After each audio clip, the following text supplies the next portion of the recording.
उठे, जाके कहने लगे चल यार खाना खा ले। कहा तुमने तो भी मना किया था। कहा मैंने मना किया था, लेकिन अब चल मैं बुलाने आया हूं। कहा तुमने ये कहा था अगर रब का नाम लेगा तब खाऊंगा, अगर नाम नहीं लेगा तो नहीं खा सकता। कहा मैं खा तो लूंगा लेकिन नाम नहीं लूंगा। अल्लाह के खलील ने कहा था मत खा मत ले नाम, लेकिन खाना खा ले। कहा इतनी जल्दी तेवर कैसे बदल गए? तो खलील ने कहा था जिस रब की रजा के लिए मैंने तुझे हटाया था उसी ने कहा है अगर वो नहीं आएगा तो तू नहीं खाएगा। वो तो ये कहता है मैंने 70 साल खिलाया। तमाम हम्दो सलात उस पाक बेनियाज के लिए जिसने लफ्ज़ कुन से कायनात पैदा फरमाई और अपनी तख्लीक के अजीम कारनामे कायनात के सामने रखे। और उसमें सबसे बड़ा कारनामा ये कि उसने आमीना के लाल जैसा अपना महबूब पैदा किया। बरेली के इमाम अहमद रज़ा ने हम्द भी इस अंदाज से की, अभी आपने मौलाना अब्दुल रहमान साहब क़िबला से सुना, वही रब है जिसने तुझको हमतन करम बनाया, हमें भीख मांगने को तेरा आस्था बताया, तुझे हम्द है खुदाया, तुझे हम्द है खुदाया। लोगों, वो रब इतना पावरफुल है जिसे चाहे मिनट में सेकंड में तख्त से उठा के तख्ते पे डाल देता है और जिसे चाहता है तख्ते से उठा के तख्त पे पहुंचा देता है। वो इतना पावरफुल है कि उसके आगे किसी में खड़े होने की जरूरत नहीं। वही दुनिया और आखिरत उमाफिहा का मालिक है, वही रोज़े जज़ा का मालिक है। उसकी शान ये है कि ना उसने किसी को जना, ना उसको किसी ने जना, ना उसकी कोई औलाद है, ना वो किसी का बाप है। सारी कायनात उसकी मखलूक है, सारी कायनात को उसी ने पैदा किया। और जिन लोगों को यह एहसास है कि हमारा रब अल्लाह है, वो उसके लिए सजदे भी करते हैं। 5 वक्ता नमाजों में अपने रब के आगे अपनी पेशानी झुकाया करते हैं, जिन्हें ये यकीन है कि हमारा रब अल्लाह है। अजीज़ाने मिल्लत इस्लामिया, वो देखने में किसी को नजर नहीं आता, वो सुनता है कान से पाक है, बोलता है जबान से पाक है, देखता है वो आंखों से पाक है। वो है कि हर जगह वो ही वो है। वो है जो किसी को नजर नहीं आता है। वो है जो ये कहता है जब अपनी कुर्बत बताए तो कहता नहनु अक़रबु मिन हब्लिल वरीद, मुझे तलाश करते हो मैं तो तुम्हारी रगे जान से ज्यादा करीब हूं। जब बंदा ये सोचता है कि वो मेरी सुनता है कि नहीं, तो वो कहता महबूब इनसे कह दो जब ये आवाज देते हैं तो मैं सुनता हूं और इनकी बातों का जवाब भी देता हूं। फरमाया गया अगर बंदा एक बार या रहमान कहता है तो रब 70 मरतबा कहता मांग मेरे बंदे क्या मांगता है। हमारा रब इतना करीम है, इतना करीम है कि वो 70 माओं से ज्यादा प्यार करता है। सच ये है कि हमने रब को पहचाना नहीं, हमने रब को पहचाना नहीं। हमारी पेशानियां इतनी बेआबरू थी कि किसी पत्थर के आगे झुक जाती थी, इतनी आवारा पेशानियां थी कि कभी समंदरों की लहरों के आगे झुक जाती। हमारे सजदे इतने बेगैरत थे कि किसी भी ताकत के आगे हो जाते थे। लेकिन मक्के में अब्दुल्ला का लख्ते जिगर आया, उसने आंखों से पर्दे हटाए। जब लोग सूरज को पूज रहे थे उसने इशारा करके मकाम सहबा में लौटाया और कहा लोगों सूरज तुम्हारे लिए है, तुम सूरज के लिए नहीं हो। फिर जब देखा लोग दरख्तों को सजदा कर रहे, उसने इशारा किया दरख्त उखड़ के खुद आ गए। महबूब ने कहा तुम्हारे लिए दरख्त है, तुम दरख्तों के लिए नहीं हो। कोई चांद की चांदनी को झुक रहा था तो मेरे नबी ने ना पालने में लेट करके इशारा किया और उसका खिलौना बना के जमाने को दिखाया। कहा तुम चांद के लिए नहीं हो, चांद तुम्हारे लिए है। तुम चांद के लिए नहीं हो, चांद तुम्हारे लिए है। बरेली के इमाम ने यही तो कहा था, चांद झुक जाता जिधर उंगली उठाते महद में, क्या ही चलता था इशारों पर खिलौना नूर का। उसने कायनात बनाई, उसका शुक्र है। बड़ी नेमतें उसने दी, माँ बाप दिए, परिवार दिया, खानदान दिया, रिश्ते दिए, कितना बड़ा कर्म किया। यकीन करें कोई चीज उसने फजूल दुनिया में पैदा नहीं की है। अगर उसने परिंदे ना बनाए होते तो दुनिया में जी नहीं लगता। जंगलों में हरियाली तो होती, खुशहाली नजर नहीं आती। जंगलों को जो खुशहाली बख्शते हैं ना, वो परिंदे होते हैं। आप तन्हा हैं, कहीं बुलबुल का तरन्नुम, कहीं कोयल की कूक, कहीं चिड़ियों के वो नगमे, जंगलों में भी दिल लगता है। ये किसने बनाए? ये रब ने बनाए। ये उसकी कारीगरी आप देखिए। लोग अच्छी आवाज पैदा करने के लिए कितने सुरतार बनाते हैं, लेकिन कभी उसने झरनों से ऐसी आवाजें निकाली कि लोग बैठ जाएं तो उठने को जी नहीं चाहता है। ये कौन है? ये किसने बनाया? ये कहना पड़ेगा सिर्फ हमारा रब है। एक तस्वीर बनाने के लिए आपको दीवार की जरूरत होती है, कलर की जरूरत है, पेंट की जरूरत है। आप एक मकान बनाइए, एक मकान बनाने के लिए ईंट अलग से लेने पड़ेगी, सीमेंट अलग से लाना पड़ेगा, राड सरिया अलग से लाना पड़ेगा, सीमेंट गिट्टी मोरम अलग से लाना पड़ेगा। लेकिन उस रब की कारीगरी पे कुर्बान जाए जिसने पानी के एक कतरे से 6 फीट का इंसान बना दिया, लेकिन हड्डी अलग से नहीं मंगाई, बाल का मटेरियल अलग से नहीं मंगाया गया, उसी पानी से खून पैदा किया, उसी पानी से गोश्त बनाया, उसी पानी से ये खूबसूरत जिस्म बनाया, उसी पानी से मजबूत आजा बनाए। और जब उसकी कारीगरी आप देखें, सबकी आंखें बनाई लेकिन तवाजुन बरकरार रखा, सबकी आंखें आगे बनाई है, किसी की आंख आगे पीछे नहीं की गई है, आंखें सब एक जगह हैं लेकिन चेहरे नहीं मिलते हैं। एक इतनी सी जगह में उसने कैसी कारीगरी की है, करोड़ चेहरे देख लो, कोई चेहरा किसी से नहीं मिलता है। और बड़ी बात करूं, चेहरा तो बड़ी चीज है, आज दुनिया तहकीक करके यहां पहुंची है कि साइन मिल सकते हैं, चेहरे भी आप बनवा सकते हैं, लेकिन अंगूठा ले लो, ये कभी नहीं मिला करता है किसी से नहीं मिलता। कितनी मशीनें बनाई गई, कितने तरीके निकाले गए, कितनी आइडिया बनवाई गई, सब थक गए आकर के, फिर झुकना पड़ा रब की कारीगरी के आगे। आज आईएएस भी ये तो अंगूठा लगा रहा है, आईपीएस है तो अंगूठा लगा रहा है। उसने इतने से अंगूठे में कारीगरी की, यार उसकी कारीगरी के कुर्बान जाओ। उसने कौवे बनाए तो सारे एक से बना दिए, लेकिन जब अंगूठे बनाए तो अरबों खरबों लोगों के अंगूठे बनाए, किसी का अंगूठा एक दूसरे से नहीं मिलता है। कौन है ऐसी कारीगरी करने वाला? तो कहना पड़ेगा वही रब है जिसने तुझको हमतन करम बनाया, हमें भीख मांगने को तेरा आशना बताया। अपने रब को पहचानो, कभी सजदे करो तो ये सोच के करो कि उसके जैसा कोई नहीं है, वो किसी के जैसा नहीं है। लम यलिद वलम यूलद, ना उसको किसी ने पैदा किया है, ना उसने किसी को जना है। वो बेनियाज है, जिस दिन आवाज देगा कुल्लू मन अलैहा फान, सब कुछ फना हो जाएगा। वह यबका वजहु रब्बिका जुल जलाली वल इकराम, सिर्फ अल्लाह की जात बाकी रहेगी। हैरत होती है, लोग कभी कभी अपने रब से लड़ते हैं, हिम्मत नहीं है किसी में लड़ने की, ताकत नहीं है। तेरी मेरी औकात क्या है? जिब्रील जैसा फरिश्ता जिसके आगे तेज सांस नहीं ले सकता है, तेरी मेरी औकात क्या है? अपने रब को पहचानो, वो पावरफुल है, वो पावरफुल है, वो ऐसा पावरफुल है तुमने नहीं देखा। उत्तराखंड के अंदर मुसलमानों को 30 दिन की मोहलत दी गई, वो कहा गया था 30 दिन में घर खाली कर लो वरना हम करा लेंगे। 30 नहीं 15 दिन लौट के आए थे। ऐसा सैलाब उसने भेजा कि जो घर से निकालने की बातें कर रहे थे वो घर से बाहर खड़े हैं। उसकी गैरत और उसकी रहमत को चैलेंज मत करना। अगर वो अपनी पे आ जाए तो 1 सेकंड में पूरी कायनात को सजदे में गिरा देगा।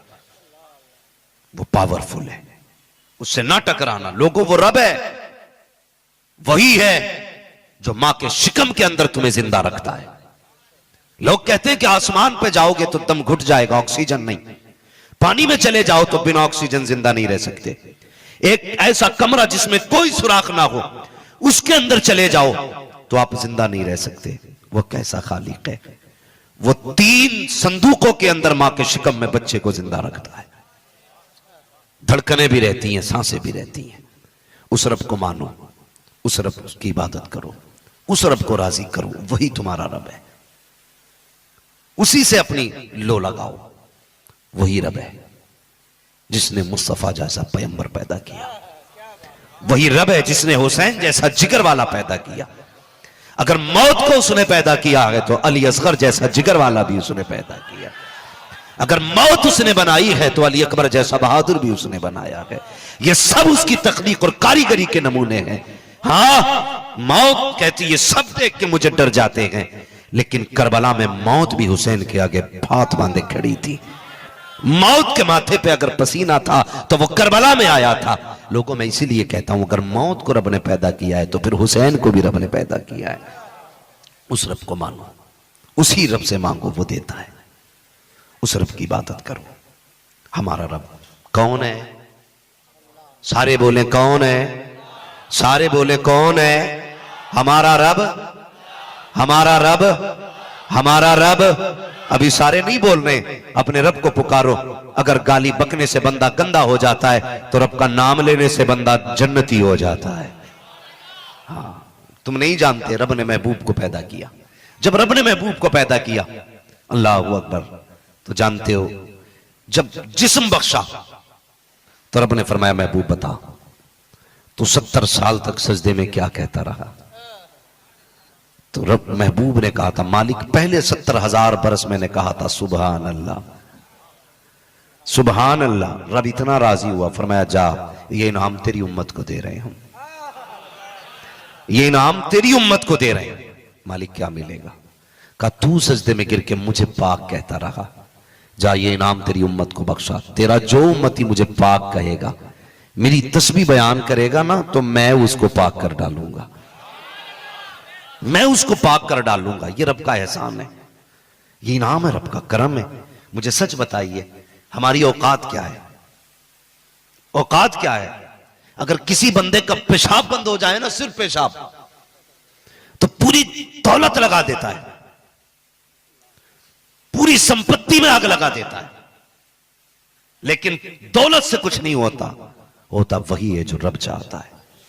मेरे कई सारे डॉक्टर्स दोस्त हैं जिनसे मेरी गुफ्तगू होती है, दीनदार डॉक्टरों से मेरी दोस्ती है। उनसे नहीं जो लूट खसोट करते हैं, उनसे नहीं जो मरने के बाद 3 दिन ऑक्सीजन लगा के 3 लाख का बिल बना के मरने वाले के हाथ में देते हैं। खुदा की कसम, मेरी दोस्ती भी उन डॉक्टरों से है कि मुसलमानों नहीं बल्कि लोगों का ये सोच करके इलाज करते हैं, पेशेंट जरूर है लेकिन खुदा का बंदा है। अगर तुम्हारे बीच कोई बंदा डॉक्टर हो, मेरी गुजारिश है तुम 6 दिन दवा के पैसे लिया करो, 1 दिन रब की रजा के लिए फ्री इलाज कर लिया करो, फ्री इलाज कर लिया करो। उन डॉक्टरों से मेरी बात हुई, कहने लगे जनाब, मैं कहता हूं बताओ तुमने दुनिया को कैसा पाया? तुम डॉक्टर हो, बड़ी बड़ी मेडिसिन तुम्हें मालूम है, बड़ा बड़ा इलाज तुम्हें आता है। कहने लगे कुछ नहीं है इलाज, और कुछ भी नहीं है दवाइयां। मैंने कहा, उन्होंने कहा, वो अब्दुल रहमान साहब सुने जरा दिल से इस बात को। उन्होंने कहा बड़े बड़े हमने केसेस देखे, कई बार ऐसा हुआ कि बंदा इतना मरीज था, हमने कहा ये तो मर ही जाएगा, लेकिन वो जिंदा वापस गया। और कई बार इतने कम मर्ज लेके लोग आए, हमने कहा इसको क्या होना, ये तो 1 खुराक में ठीक। कहने लगे लेकिन वो बचे नहीं। हमने ये तजर्बा किया, दवाइयां किसी को नहीं बचाती हैं, बचाता सिर्फ अल्लाह है, बचाता सिर्फ अल्लाह है। और अल्लाह ही शिफा देने वाला है, अल्लाह ही शाफी है। मेरा तो अपना मिजाज है, मैं उस डॉक्टर से दवा नहीं लेता हूं जो ये कह दे कि 2 खुराकों में फायदा हो जाएगा। मैं तो दवा भी उससे लेता हूं जो ये कहता दवा मैं दे रहा हूं, शिफा अल्लाह देगा। और कभी ऐसे डॉक्टर से तुम दवा मत लेना जिन्हें अपनी दवाओं पे नाज है, उससे दवा लेना जिसको अपने खुदा पे नाज है। इसलिए कि दवाइयां कुछ नहीं होती, सारे फैसले खुदा के होते हैं, सारे फैसले खुदा के होते हैं। वो रब बड़ा करीम है, वो बड़ा करीम है। उससे रिश्ते जोड़िए, उससे मोहब्बत करो, उससे प्यार करो, उसके लिए कुछ दे के तो देखो यार, कुछ दे के तो देखो। हम उसे वक्त नहीं देते, हम उसका तज़किरा नहीं करते, एक बार उसके होके तो देखो फिर वो कितना देता है। आवाज आती हम तो माइल बकरम है कोई साइल ही नहीं, राह दिखलाए किसे रह रवे मंजिल ही नहीं। मांगो ना हमसे, अभी ये रात गुजर रही है, वो तो आवाजें दे के कहेगा मांगो उठ के लोगो। जिसे मुझसे दौलत चाहिए वो दौलत मांग लो, जिसे इज्जत चाहिए वो इज्जत मांग ले, जिसे औलाद चाहिए औलाद मांग ले, जिसे शिफा चाहिए शिफा मांग ले। लेकिन मांगता कौन है? कौन मांगता है? हम तो 10 बजे सो के उठते हैं, आदत है हमारी 3 बजे तक गेम खेलेंगे मोबाइल में, सुबह को 11 बजे सो के उठेंगे, फिर दुकान खोलेंगे। कह रहे बरकत नहीं हो रही, होगी कहां से, होगी कहां से? क्या किया अच्छा होता तू फजर में उठता, 8 सजदे करता अपने रब को, और हाथ उठा के कह देता मालिक रज़्ज़ाक भी तू है, खालिक भी तू है, मालिक भी तू है, दुकान पे जा रहा हूं, ये मेरा करना है, रिस्क तू देगा। ये कह के मस्जिद से निकल, खुदा की कसम खा के कहता हूं किसी तावीज की जरूरत नहीं पड़ेगी, तू दुकान में बाद में पहुंचेगा, तेरा रिस्क दुकान पे पहले पहुंच चुका होगा। अकीदे मजबूत करो, हमारे अकीदे कमजोर है, अकीदे कमजोर। वो किसी बंदे ने ना एक अंदर कोने में दुकान रखी, कोने के अंदर किसी ने कहा कि यार यहां दुकान रखी है चलेगी, होता है ना, ये फ्रंट की दुकान ले, जहां भीड़ अच्छी होती है दुकान अच्छी चलती है। तो उसने कहा यार क्या बात है, कहा इतनी अंदर दुकान रखी है चलेगी नहीं। उसने एक सवाल किया, उसने कहा बता यहां मौत का फरिश्ता आ सकता है कि नहीं? समझ गए आप लोग? अगर समझे तो बोले फिर सुभान अल्लाह। उसने कहा यहां मौत का फरिश्ता आ सकता है कि नहीं? उसने कहा मौत का फरिश्ता कहां नहीं जा सकता, वो तो जलसे में भी आ सकता है ना। है यही सोच के सुभान अल्लाह बोल दो, कहीं आखिरी ना हो। हाँ बोलते रहा करो। क्या बोलना है? माशाअल्लाह, ये शुक्र अदा करो आपको आगे जगह मिल गई है, वरना मेरे कई भाई पीछे खड़े हैं। आज मजबूरी है, इतना इंतजाम बारिश की वजह से नहीं कर सके कि सारे लोग बैठ जाते, और ये भी रब की मर्जी है। रब की मर्जी में अब्दुल रहमान साहब कह रहे बारिश बहुत है। मैंने कहा दीवाने हुसैन के, बारिश ना भी पीछे मिंबर लगा देना, फिर देखना या तो बादल बरसेगा या फिर हुजूर के गुलाम बरसेंगे, दो ही बातें होनी थी। और जो इसकी गरज है ना ये अपनी जगह है, अगर इसका मसला ना हो ना तो ये पूरी रात भर से हम इंशाल्लाह पूरी रात बोलने का दम रखते हैं। आप तो नहीं बह जाएंगे पानी में? डर गए? नहीं, कभी ये खतरा हो कि घर जाएंगे तो बीवी डांटेगी कपड़े कहां खराब करके लाए। घबराना नहीं। हाँ बस सुने जो मैं बात आपसे कह रहा हूं। मैंने क्या कहा था आपसे? वो जो है आपकी जी, याद भी रखा करो थोड़ा सा। हाँ, मौत का फरिश्ता हर जगह आ सकता है। उसने कहा कहां कहां के 7 तालों के अंदर भी आ जाएगा। अच्छा, तो उसने कहा यार अब तू बता, जब मौत का फरिश्ता यहां आ सकता है तो फिर रिज्क का फरिश्ता यहां नहीं आ सकता है? उसके हुक्म से मौत का फरिश्ता जहां पहुंच सकता है, उसी के हुक्म से रिज्क का फरिश्ता पहुंच सकता है। वरना मुझे बताओ, अगर ये बंदे के हाथ में रिज्क होता तो रक्शे वाले मर गए होते, ये मजदूरियां करने वाले लोग जिंदा नहीं रहते।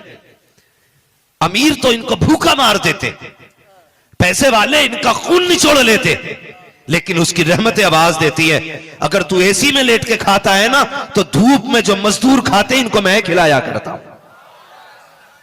तो रज़्ज़ाक कौन है? सारे बोले कौन है? अल्लाह रज़्ज़ाक है, और उसके फैसले कुर्बान जाए उसके करम पे। मांगा करो यार, उससे मांगा करो।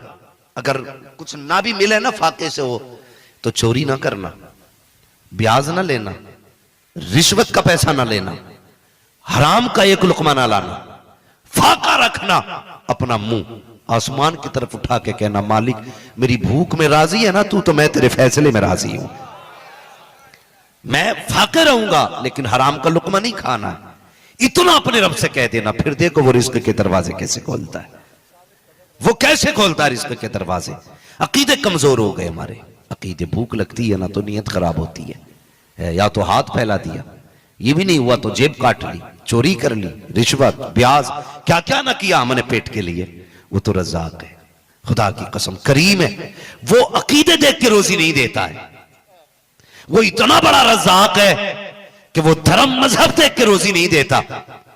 उसका वादा है हर चलने फिरने वाले को रोजी हम देंगे, और वो वादे में कितना सच्चा है, कितना सच्चा है। अल्लाह के खलील है, आदत करीमा आपकी कि कभी बिना मेहमान के नहीं खाते थे।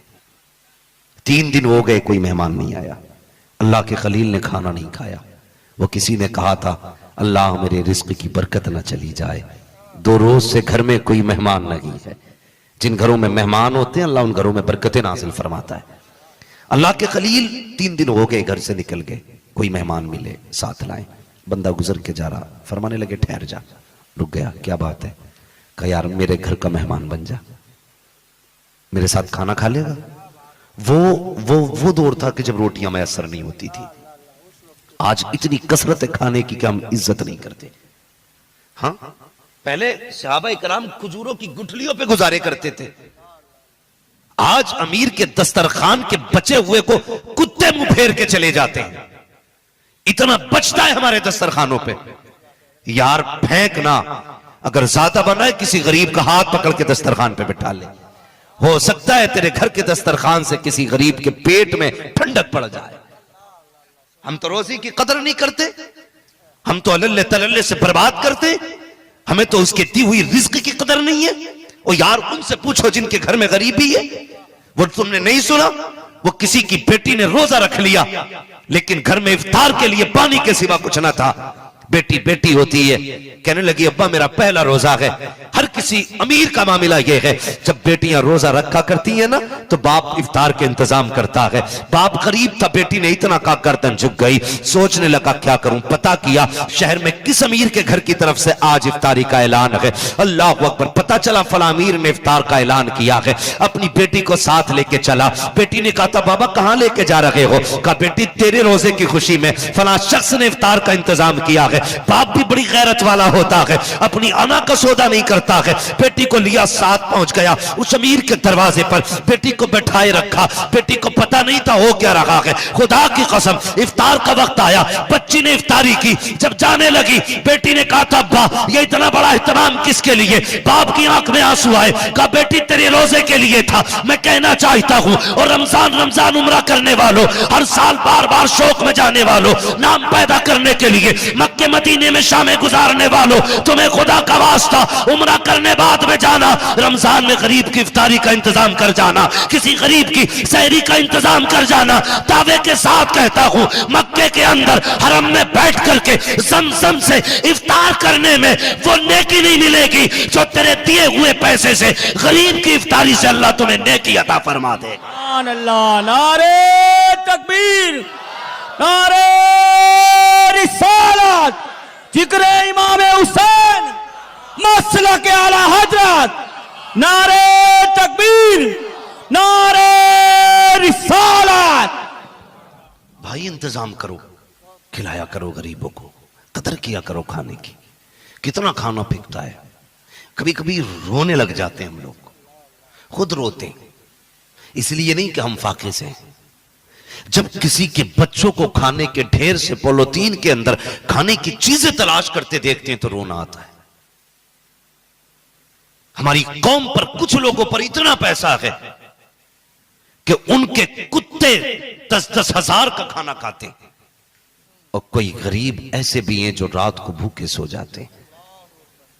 बंदे हो रब के यार, जगह पैदा करो दस्तरखान में, खिलाया करो लोगों को और शुक्र अदा किया करो। जब तुम किसी गरीब को देखो ना उसके सर पे हाथ रख दो, सहारा बन जाओ। और तुम्हारे दरवाजे पे कोई आए ना तो उसे देख के अल्लाह का शुक्र अदा किया करो। ये कहा करो मालिक तेरा शुक्र है यार, रो भी दिया कर किसी फकीर को देख के, ये सोच के रो दिया कर शुक्र है तूने इतना दिया है कि मुझे देने वाला बनाया है, मांगने वाला नहीं बनाया है। ये सोच के भी दे दिया करो। हम 10,000 का जूता पहन लेते हैं लेकिन गरीब से मुंह फेर के निकल जाते हैं। वो सिग्नल, मस्जिद के दरवाजे, जुमे का दिन, लोगों की भीड़ में हाथ फैले हुए हम नहीं देखते। दे दिया करो, दिया करो अल्लाह की बारगाह में। वो करीम है, वो तुमसे तुम्हारा नहीं मांग रहा है, वो अपना दिया मांग रहा है, उसी का दिया हुआ है। और तेरे दरवाजे पे जो आया है ना वो खुद नहीं आया, उसे रब ने भेजा है। और जब उसने तुझे रिस्क दिया है, तेरी खुराक कितनी रोटी थी? 3 रोटी, बहुत ज्यादा 5 रोटी। कितना खा लोगे एक वक्त में? 10 रोटी। कमाते कितना हो? रोज की 100 रोटी।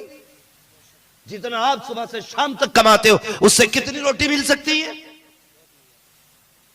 आपके परिवार के पेट से भी बच जाएंगी, इतनी रोटी मिल जाती है। लेकिन कभी तुमने सोचा वो इतना क्यों देता है? तो सुने, कभी वो लेके आजमाता है, कभी वो दे के आजमाता है। पहचानो अपने रब को। कभी वो, बात समझ रहे हैं ना मेरी जो मैं बोल रहा हूं, कभी वो लेके आजमाता है, कभी वो, आप बोले कभी वो दे के आजमाता। ये जो सामने वाले बंदे ना, ये थोड़ा सा जिंदा रहे, पीछे वाले खाली देखते भी रहेंगे, काम चलता रहेगा, आप बोलते रहिएगा जब मैं पूछा करूं आपसे। कभी वो लेके आजमाता है, कभी वो दे के आजमाता है। जब कभी खाली हाथ करता है तो वो देखता है, देखूं ये सब्र करेगा या ताने देगा, और जब वो देता है तो ये आजमाता है, देखूं ये शुक्र करेगा या अय्याशी करेगा। वो दोनों तरीकों से आजमाता है। खाली हाथ हो तब भी उसे राजी करना, जेबें भरी हो तब भी उसे राजी करना। यार हमारी अपनी भूख 3 रोटी थी, वो 50 रोटी दे रहा है, तो हमारे लिए तो नहीं हो सकती ना। वो किन के लिए? वो कहता अब देख तेरे घर में कोई भूखा तो नहीं, अगर भूखा है तो कुछ रोटी उनमें तकसीम कर दे। अगर घर वाले फारिग हो गए तो फिर अपने रिश्तेदार देख, उनमें कोई फाके से तो नहीं है। हजरत कई बार देखा जाता है बंदे के खुद कपड़ों पे मक्खी नहीं बैठती है और सगी बहन पड़ोस के घर में बर्तन धो के गुजारे करती है। लानत हो ऐसी अमीरी पे। एक बाप की औलाद हो दोनों, तू और तेरी बहन, और कितना फर्क हो गया है। तेरे कपड़ों पे मक्खी नहीं बैठती और बहन को कभी मुंह धोने तक की फुर्सत नहीं मिलती। किसके लिए थी ये दौलत? तुम तो अपनी जायदाद पे अब सांप बन के बैठ गए कि इसमें बहन का कोई अधिकार, कोई हक ही नहीं है। और रिश्तेदारों को देखा करो यार, अगर कोई लेने वाला ना हो कभी हॉस्पिटल चले जाया करो, हॉस्पिटल चले जाया करो। मेरे पास मैसेजेस आते हैं, लोग अपनी अपनी रिक्वेस्ट करते हैं कि बेटी हॉस्पिटल में बढ़ती है, इलाज के लिए पैसे नहीं है। तो मैं सोचता हूं कि ये दुनिया में अकेला है, परिवार में कोई नहीं है, या सारे इतने मोहताज होंगे? मैं जानता हूं रब ने सबको बराबर बराबर नहीं रखा है, किसी को कम दिया है, किसी को, ये उसके फैसले। एक भाई कलम से लाखों कमा लेता है, दूसरा सगा भाई है जो ठेला लगा के बाजार में खड़ा रहता है। तुम देखोगे बारिश के मौसम में अमीर ठाट के साथ कमरे में लेटा है, गरीब पन्नी ओढ़ के ना रेनकोट पहन के भी फल बेच रहा है, क्योंकि उसे मालूम है अगर मैं बारिश में नहीं निकला मेरे बच्चे भूखे सो जाएंगे। बताओ क्या बिगाड़ा था इस गरीब ने अल्लाह का? कोई गलती थी? या जिसको अल्लाह ने कलम से लाखों पैदा कराए गए उसने कौन से 4 चांद लगाए थे? सोचो तो सही। ना इसने कुछ बिगाड़ा ना उसने कुछ भला किया, मगर वो कहता है ये मेरे फैसले, जिसे चाहता हूं महलों में रखता हूं, जिसे चाहता हूं ठेलों पे रखता हूं, लेकिन ये इनके लिए नहीं, ये तेरे लिए। कभी ऐसा भी किया कर, तुझे मालूम है ना मेरा पड़ोसी गरीब है, मेरे घर में इतना है कि 6 महीने भी कमाने ना निकलूं तो मेरे बच्चे चैन से खाएंगे, लेकिन पड़ोस में इतना गरीब लेटा है, अगर वो बारिश में नहीं निकला तो बच्चे सो जाएंगे।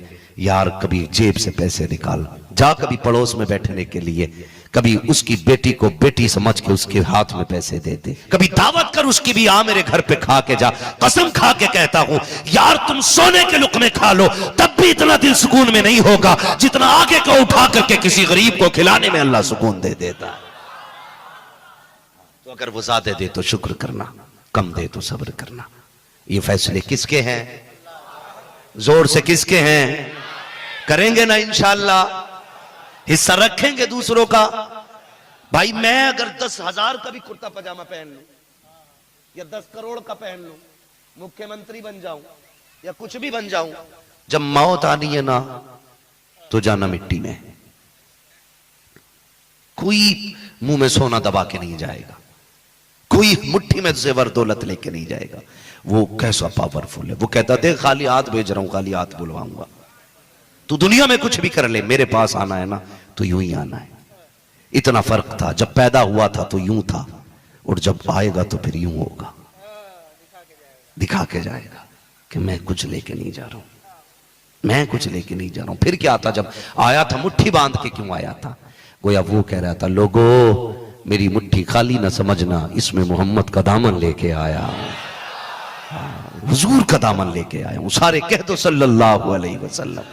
जब भी हुजूर का नाम आया करे दरूद पढ़ लिया करो, दिल दिल में पढ़ लिया करो, पढ़ा करो जरूर भाई। तो ये जिंदगी है हमारी, कितना करोगे? लोग पूरी जिंदगी, कभी किसी की भूख मिटी है?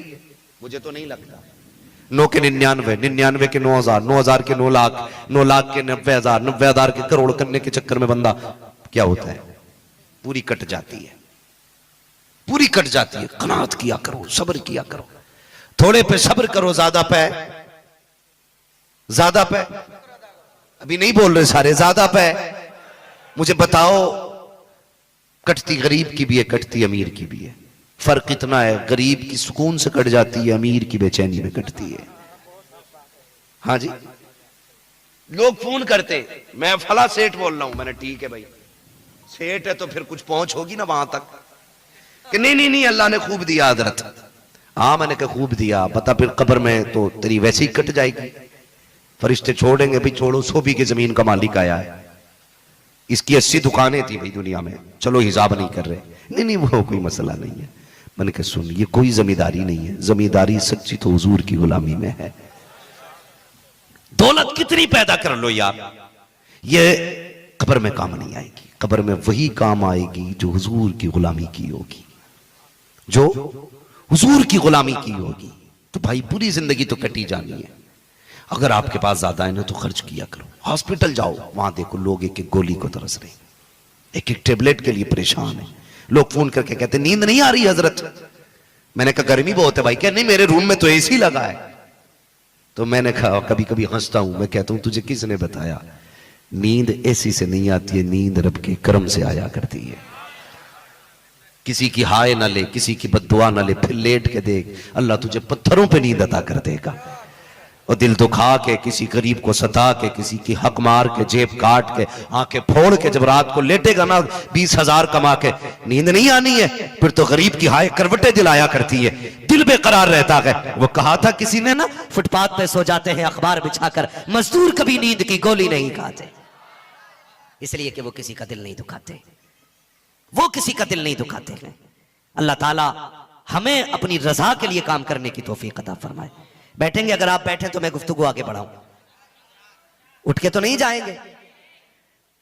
मुझे जैसा अरकान कमेटी का हुक्म होगा मैं वैसा करूंगा। अगर यहाँ पे इस माइक का कोई छतरी का इंतजाम हो, छाता वगैरह का, हाँ तो आप उसका मशीनों का इंतजाम करें, मैं थोड़ी सी गुफ्तगू आगे करूं। देखो आज लगता है कि ये भी बरस के देख रहा है, जब जरूरत थी ये तब करबला में नहीं बरसा था, आज जरूरत नहीं है तो जम के बरस रहा है। हाँ मगर बात क्या है, ये भी ना ये देख रहा है कि जब पानी की जरूरत थी तब ना बरस के मैंने इम्तिहान लिया था, आज ज्यादा बरस के इम्तिहान ले रहा हूं। कितने लोग उठ के जाएंगे, जरा हाथ उठा के बता दे। कोई उठ के नहीं जाएगा, सुभान अल्लाह। हाँ जो लोग बुखार उखार के पेशेंट हैं वो देखो कोने गोशे पकड़ने लगे, है ना, मर्जी है फिर जो जहां को। क्या इरादा, सफर आगे किया जाए? तवज्जो है, जरा कह दें या रसूल अल्लाह, और जोर से और तड़प के। मैंने क्या कहा था, अल्लाह के खलील रास्ते में खड़े, उस वक्त रोटियां इतनी ज्यादा नहीं थी, मिल जाती तो खा लेते थे, नहीं मिलती थी तो सब्र करते थे, मिल जाए तो शुक्र और ना मिले तो सब्र कर लिया करते थे। अल्लाह के खलील ने हाथ पकड़ा, मेरे घर खाना नहीं खा लेता? उसने कहा क्यों नहीं, आप अगर कहें तो मैं खाना खाने के लिए तैयार हूं। अल्लाह अकबर, जब इतना सुना फरमाने लगे चल मेरे घर चल, हाथ पकड़ा अपने घर लेके गए। जब आप घर लेकर के गए दस्तरखान पे बैठ गए, मैंने कहा हमारा रब कैसा रज़ाक है, इस पे जरा गौर कीजिए। दस्तरखान पे बैठे फरमाने लगे कि एक काम कर। कहा क्या? कहा एक काम कर, खाना लुकमा खाने से पहले तुझे मेरे रब का नाम लेना पड़ेगा। उसने कहा रब का नाम लेना पड़ेगा, मैं तो तुम्हारे रब को नहीं मानता हूं। उसने कहा अगर नहीं मानता ना तो फिर खा नहीं सकता है। उठ के चल दिया, खाना नहीं खाया। जैसे उठ के गया, रब ने जिब्रील को भेज दिया, जाओ मेरे जिब्रील जाओ जाके मेरे खलील से कह दो अपना लुकमा बाद में मुंह में डालना, पहले जो नाराज होके गया है उसको मना करके लाओ। अल्लाह अकबर, अल्लाह के खलील उठे, जाके कहने लगे चल यार खाना खा ले। कहा तुमने तो भी मना किया था। कहा मैंने मना किया था लेकिन अब चल मैं बुलाने आया हूं। कहा तुमने ये कहा था अगर रब का नाम लेगा तब खाऊंगा, अगर नाम नहीं लेगा तो नहीं खा सकता। कहा मैं खा तो लूंगा लेकिन नाम नहीं लूंगा। अल्लाह के खलील ने कहा था मत खा मत ले नाम, लेकिन खाना खा ले। कहा इतनी जल्दी तेवर कैसे बदल गए? तो खलील ने कहा था जिस रब की रजा के लिए मैंने तुझे हटाया था उसी ने कहा है अगर वो नहीं आएगा तो तू नहीं खाएगा। वो तो ये कहता है मैंने 70 साल खिलाया, कभी मैंने उससे अपना नाम न लिवाया। तू नबी होकर के कैसे शर्त लगा सकता है? चाह कलमा भले नहीं पड़ता है लेकिन बंदा तो वो भी खुदा का है। अल्लाह, नारे तकबीर।